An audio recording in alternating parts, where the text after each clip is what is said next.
नमस्कार दोस्तों आज का जो हमारा टॉपिक है संविधान का एक बहुत ही महत्वपूर्ण टॉपिक है मौलिक अधिकार।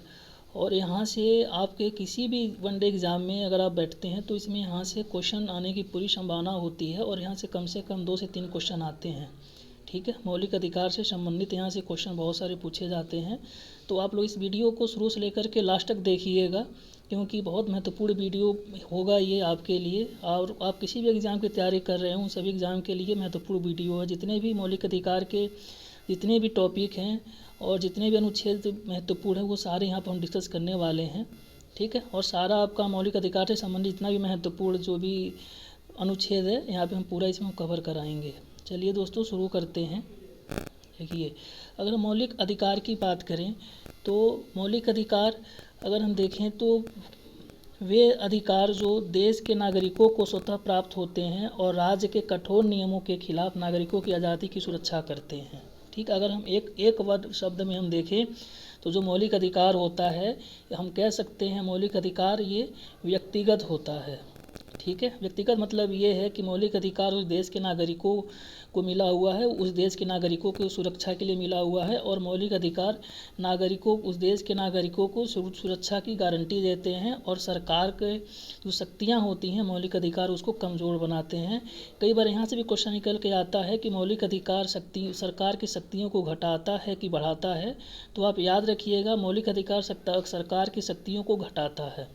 ठीक है, और ये जो मौलिक अधिकार हैं इसका अगर मान लीजिए हनन करती है सरकार तो आप इस मौलिक अधिकार के थ्रू जो आपको एक मौलिक अधिकार जो अनुच्छेद 32 है अभी हम आगे उसको डिस्कस भी करने वाले हैं। तो आप उसके थ्रू आप सुप्रीम कोर्ट या हाई कोर्ट जाके और आप न्याय की जो है लड़ाई लड़ सकते हैं। ठीक है दोस्तों, तो एक बात मैं और बता दूं, ये कुछ जो इम्पोर्टेंट जो और भी फैक्ट है मौलिक अधिकार से संबंधित मैं ऐसे आपको बता दे रहा हूँ, आप उसको ध्यान से सुनिएगा। ठीक है, क्योंकि देखेंगे जो मौलिक अधिकार है ये भारत सरकार ये अब देखेंगे तो इसमें दोनों लोगों को यहाँ पर मौलिक अधिकार मिला हुआ है। मतलब ये है कि मौलिक अधिकार इस देश के नागरिकों को भी मिला हुआ है और जो कुछ विदेशी हैं विदेशियों के लिए भी कुछ मौलिक अधिकार मिले हुए हैं। तो आप याद रखिएगा, यानी जो मौलिक अधिकार हैं विदेशी और नागरिक दोनों को प्राप्त हैं। ठीक है, तो इस तरीके से अगर हम देखें तो मौलिक अधिकार हमारे लिए व्यक्तिगत है और ये हमारी शक्तियों को बढ़ाता है और सरकार की शक्तियों को घटाता है। ठीक है, आगे हम चलें तो आगे बढ़ें तो उसमें मौलिक अधिकार के उद्देश्य क्या हैं। तो विशेष व्यक्ति के जगह कानूनी या कानून सरकार बनाना होता है। इसमें ये होता है कि जिस व्यक्ति को मौलिक अधिकार मिला है तो वो व्यक्ति अपने मौलिक अधिकार का प्रयोग करके अपने आप को सुरक्षित कर सकता है। अगर सरकार कोई ज़ोर ज़बरदस्ती करती है तो उसके खिलाफ वो कोर्ट भी जा सकता है। तो इसलिए कानूनी जो सरकार है बनाना मूल उद्देश्य होता है मौलिक अधिकार का। और मौलिक अधिकार से संबंधित 2 भी तथ्य हैं, हम उसको डिस्कस करते हैं। देखिए, मौलिक अधिकार कहाँ से लिया गया है? अमेरिका के संविधान से लिया गया है। ठीक, और संविधान के भाग 3 में अनुच्छेद 12 से 35 तक मौलिक अधिकार का वर्णन किया गया। ये बहुत ही महत्वपूर्ण है और इसीलिए संविधान के जो भाग 3 है उसे भारत का अधिकार पत्र या मैग्ना कार्टा कहा जाता है। और यहाँ से आपके एग्ज़ाम में क्वेश्चन भी पूछा हुआ है कि संविधान के किस भाग को भारत का मैग्ना कार्टा कहा जाता है। तो ये आपका है भाग 3। ठीक है, इसे भारत के अधिकार पत्र या अगर यूँ बोलें तो मैग्ना कार्टा कहा जाता है। ठीक है, अगर हम संविधान की मूल संविधान में बात करें तो 22 भाग 395 अनुच्छेद और 8 अनुसूचियाँ थीं और जिसमें जो मूल संविधान में जो मौलिक अधिकार थे वो 7 थे। ठीक है, बाद में हुआ क्या, 44वें संविधान संशोधन 1978 के दौरान जो संपत्ति का अधिकार मिला हुआ था उसे अनुच्छेद 31 को, जो पहले अनुच्छेद 31 में था संपत्ति का अधिकार, उसको क्या किया गया मौलिक अधिकार से हटाकर और कानूनी अधिकार बना के और किस अनुच्छेद में रख दिया गया, अनुच्छेद 300 क में रख दिया गया। ठीक है, तो जो संपत्ति का अधिकार था 44वें संविधान संशोधन के 1978 में अनुच्छेद 31 जो उससे संबंधित था संपत्ति के मौलिक अधिकार से, उसे समाप्त करके या हटा करके कानूनी अधिकार में बदल दिया गया और उसे किस में रख दिया गया, अनुच्छेद 300 क में रख दिया गया। ठीक। तो इस तरीके से हम देख सकते हैं। तो वर्तमान में यानी जो हमें मौलिक अधिकार प्राप्त हैं वो कितने हैं मौलिक अधिकार हैं? 6 मौलिक अधिकार हैं। ठीक है। अब आइए अब उस पर हम शुरू से लेकर के और लास्ट तक हर मौलिक अधिकार का हम वर्णन करते हैं, किस अनुच्छेद में कौन से मौलिक अधिकार लिए गए हैं। इसको ध्यान से अब सुनिएगा, क्योंकि यहाँ से आपके निश्चित रूप से क्वेश्चन तो आने ही वाले हैं, ये तो पक्का है। ठीक। अब हम देखें तो समता का अधिकार देखें तो जो समता का अधिकार है वो अनुच्छेद 14 से लेकर के 18 तक का है। ठीक है। तो समता का अधिकार है वो 14 से लेकर के 18 तक है, जिसमें अनुच्छेद 14 में क्या है आप देखेंगे तो समानता का अधिकार का वर्णन करता है। ठीक। अगर हम 15 की बात करें तो 15 में क्या है, ये किसी भी जैसे मान लीजिए जैसे जाति धर्म लिंग को लेकर के भेदभाव ना हो, उस पर वर्णन करता है। अनुच्छेद 16 में क्या है, ये जैसे मान लीजिए ये होता है ना, किसी भी प्रकार के अवसर की समानता, हर व्यक्ति को समान अवसर मिलना चाहिए। 17 में क्या है, अस्पृश्यता का अंत, छुआछूत का भेदभाव करता है। और 18 में क्या है, 18 में जैसे ये है कि अगर किसी व्यक्ति को जो उपाधि का अंत है या किसी विशेष व्यक्ति का वर्णन ना करना, मतलब ये है कि सभी व्यक्ति समान है, तो उसमें उपाधियों का अंत है। आप अपने आप को एक स्पेसिफिक या विशेष व्यक्ति बनाने के लिए आप उपाधि नहीं ले सकते। तो इस तरीके से इसका वर्णन किया गया है। ठीक है। अगर हम देखें तो जो स्वतंत्रता का अधिकार है ये 19 से लेकर के 22 तक का है। और ये जो 19 जो अनुच्छेद है इसमें लगभग 6 अधिकारों की बात की गई है, तो उसको हम अभी आगे देखेंगे।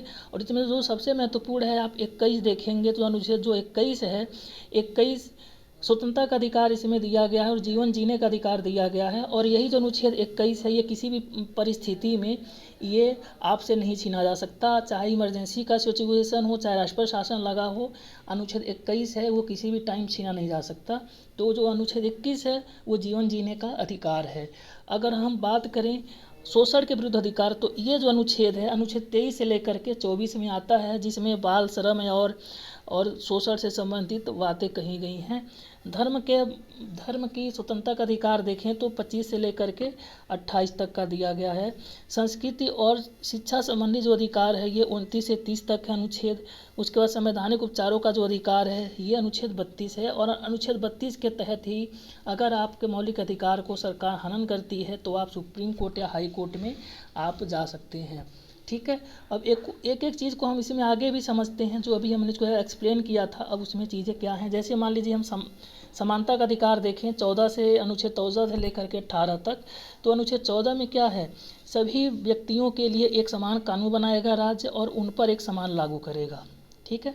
मतलब इसमें किसी भी व्यक्ति विशेष के लिए जगह नहीं है, सभी व्यक्ति समान हैं, चाहे वो अमीर हो गरीब हो, छोटे जाति के हों बड़े जाति के हों, इसमें कोई फर्क नहीं पड़ता, बिल्कुल समानता रहेगी। और कानून के भी इसमें ऐसी कोई बात नहीं है कि जैसे मान लीजिए कोई व्यक्ति अगर बहुत उच्च पद पे है तो उसके लिए अलग कानून बनेगा, जो निम्न पद पर है, जो निम्न व्यक्ति इसके अलग कानून बनेगा, ऐसा कुछ नहीं है। कानून बिल्कुल समान रहेगा।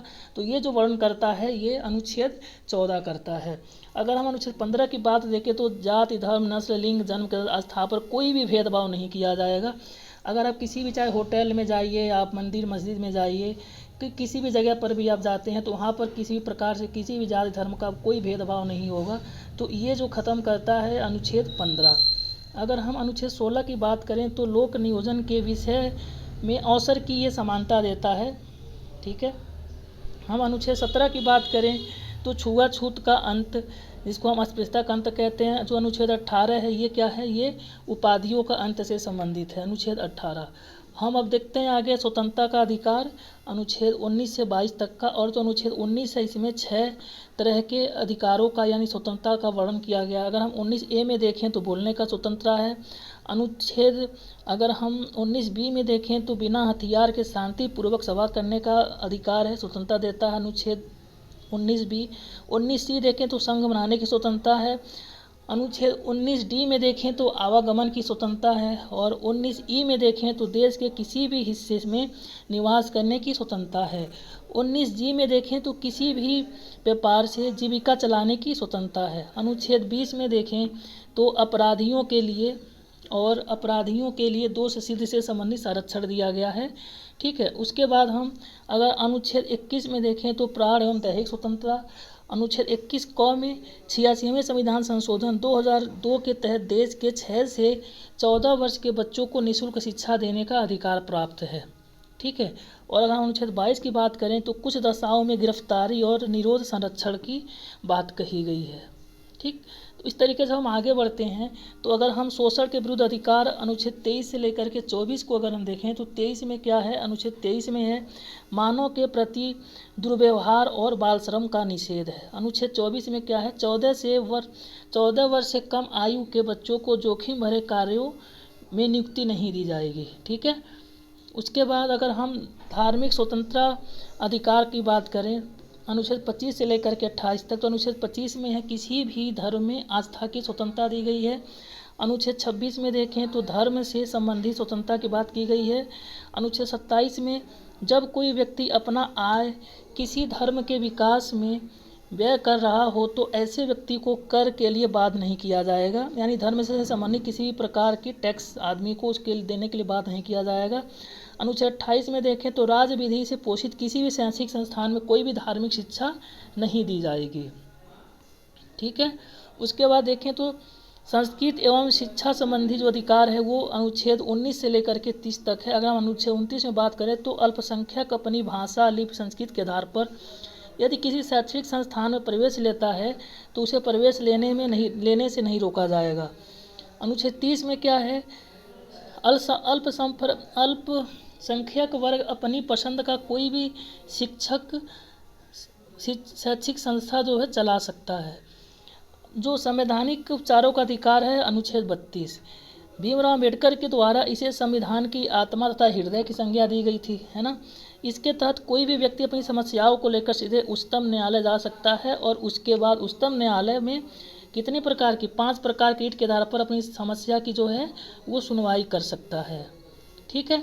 तो दोस्तों ये जो हमारा आज का जो टॉपिक था मौलिक अधिकार संविधान का, ये बहुत ही महत्वपूर्ण टॉपिक है और हम आपके सामने ऐसे बिल्कुल to the point to the topic हम ले आएंगे और काफ़ी अच्छे महत्वपूर्ण कंटेंट रहेंगे हमारे। और हमारा जो कंटेंट है आपको कैसा लग रहा है कमेंट बॉक्स में ज़रूर बताइए। और अगर आप वीडियो से इस संबंधित किसी प्रकार की आपको कोई समस्या आ रही है तो आप उसका सुझाव भी हमें ज़रूर बताइए और उस सुझाव पे हम अमल भी ज़रूर करेंगे।